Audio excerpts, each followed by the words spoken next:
July 28th, 2004. The perfect day for wiffleball fans everywhere, and the half-perfect day for DuPage Ducks pitcher Peter Deering. Hey, it wasn't any other day. I headed to the ballpark around an hour and a half before the game. Nothing special, had my pregame meal like always. Deering was off to a rough start to his rookie season in the MLW, and with his team season on the line, they needed him more than ever. Yeah, it was a pretty big game. Playoffs were right around the corner. San Jose Gamblers were in town for Friday, Saturday, Sunday series, and I was throwing Sunday, probably the biggest game of the series. And I saw a couple of my teammates in the parking lot roasting up before the game, just getting ready for it. And the next thing I know, they were shaking me, waking me up. I was lying on the street. Little did Peter know that the next 10 seconds would change his life forever. I don't really remember much of it. All I could tell you is the guy was driving, bigger SUV, and had white shades and a gray shirt on. Deering was struck by an oncoming vehicle, leaving him injured with no hope to play this season or maybe his life. Yeah, first thing I thought to myself was, no way I was going to let that kid ruin my season. Oh, shit. Yo, call the cops! My arm. Oh. It seemed off, There was no way I was able to throw a baseball that day. Help me up. Help me up. You can't pitch. I'll pitch with my right arm. Dude, what are you doing? Right. Do that, dude. I'll pitch with the right. Bro! Deering was a vicious left-handed pitcher who was brought to the club for that reason, but that was all about to change. Yo, Doc's coming. We gotta go, Reed. We gotta start this game without him. No way. No way. I'm coming.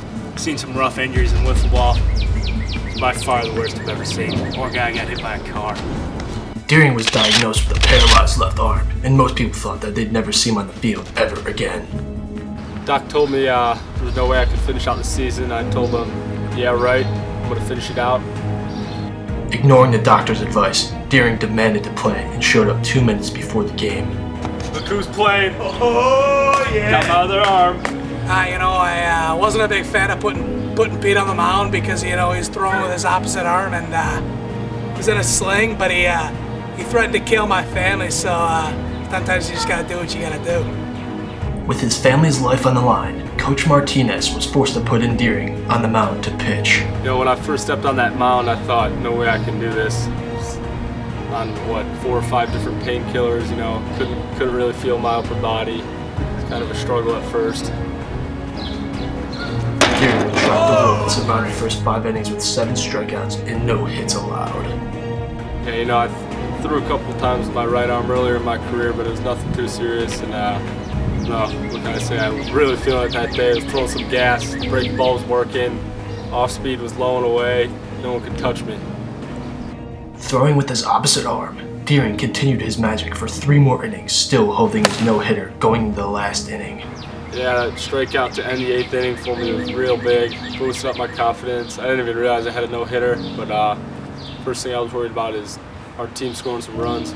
With the game still tied 0-0 in the top of the 9th, an offensive outburst came from the least expected hero.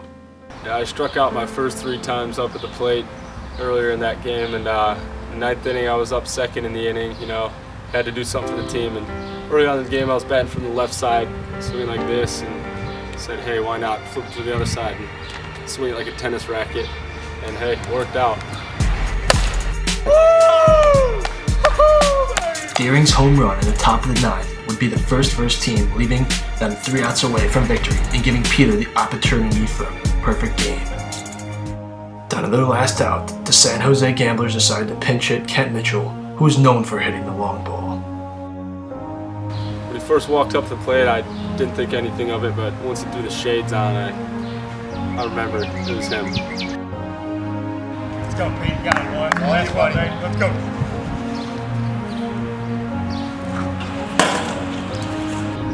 Yeah, I didn't really realize it until he came up to the plate, and there was probably a reason why I was throwing with my right hand. Kent Mitchell was the man known for the paralyzation of star pitcher Peter Deering, and it all came down to 1 at-bat. With 2 outs, Deering was 1 strike away from a perfect game. Yeah, after I struck out the last batter in the bottom of the 9th in the game and completed the no-hitter, me and my teammates did a little celebration dog pile action. The field was filled with celebrating players, but Deering, who was at the bottom of the pile, was not celebrating. Oh. It's my other arm. What? Ah, dude. And once I heard the pop in my right shoulder, it's probably the worst day of my life. At the bottom of the dog pile, Gary broke his other arm and threw out his shoulder, turning the perfect game into a nightmare.